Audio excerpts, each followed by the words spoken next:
Hey, this is Amy Warden, and I got the chance to get a sneak peek at Amanda Aaron's new book. It's called The Complete Guide to Natural Soap Making, and it has 65 different recipes in it for cold process, hot process, liquid soap, hand milled, and melt and pour. And so today I thought I would make her apple cider vinegar soap because A, I've never made it before, and B, she has some really cool ideas. So it's going to be a simple tiger stripe swirl, and this is the lye solution.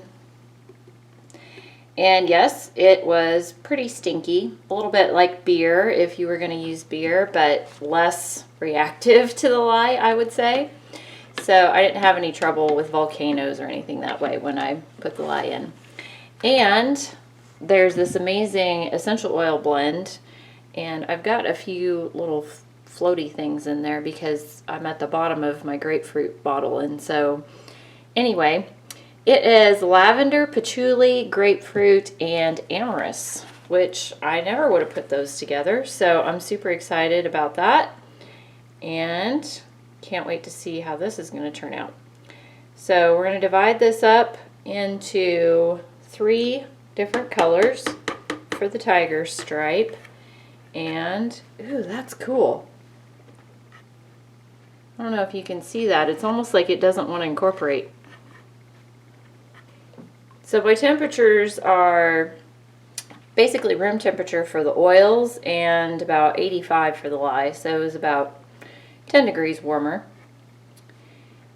And the recipe calls for zinc oxide, which I've never used before, so I'm going to have to substitute my regular titanium dioxide.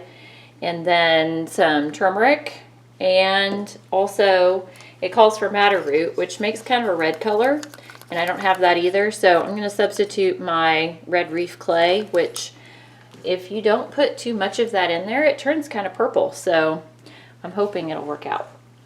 I'm going to go ahead and dump the essential oils in now.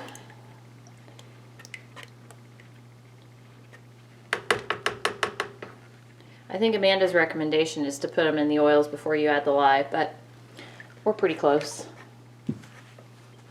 Let's see how this mixes up here. Oh, the other cool thing about her recipes is they are all palm-free.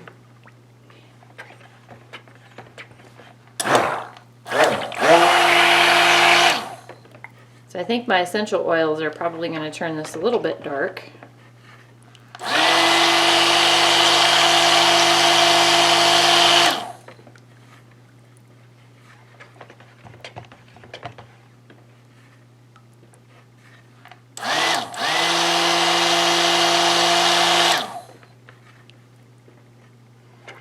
And of course the cider vinegar is turning it a little bit darker too.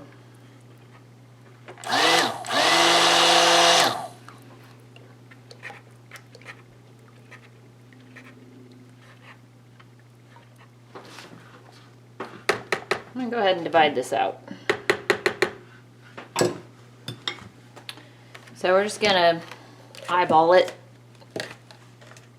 equal thirds, which I figure is about 2 cups each. So all of the recipes that she has formulated for the cold process and hot process will fit in a 10-inch silicone mold. So I happen to have one of those.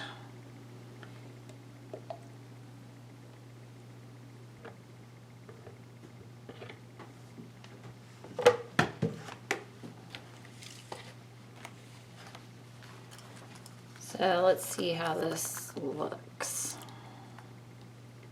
I just mixed that with a little bit of water, because I think clays disperse better with water. All right, and she said to use a whole tablespoon of turmeric, which to me sounds like a lot. So I'm going to start with half, if I can get it out of here.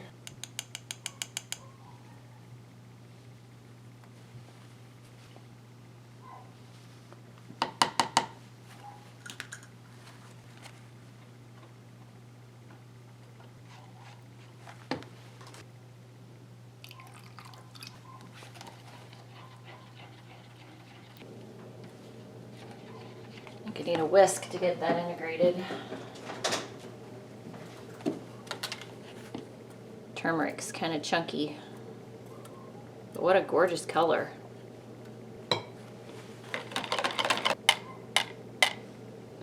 Okay, I think that looks good. There's my red clay. It's got a little bit of a brownish tint to it just because the soap base is a little more brown. But I think we have some nice contrast here. So I'm going to start with red clay.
I haven't actually decided what I'm doing on the top here yet, but this looks like I'm set up for a Taiwan swirl, so let's just do that.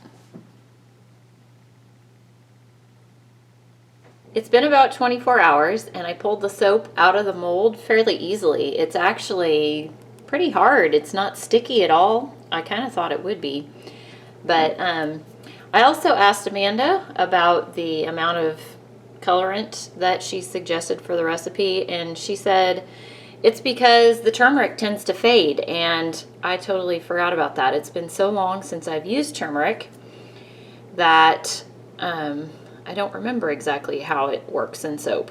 So I trust the expert to know. And she also mentions in her book that you can start, you know, with a smaller amount, and the amounts in her book are a guideline, basically.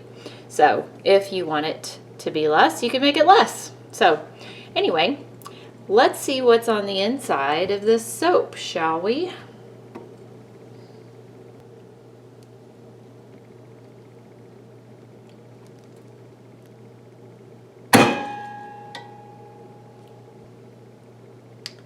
So it looks like a tiger stripe.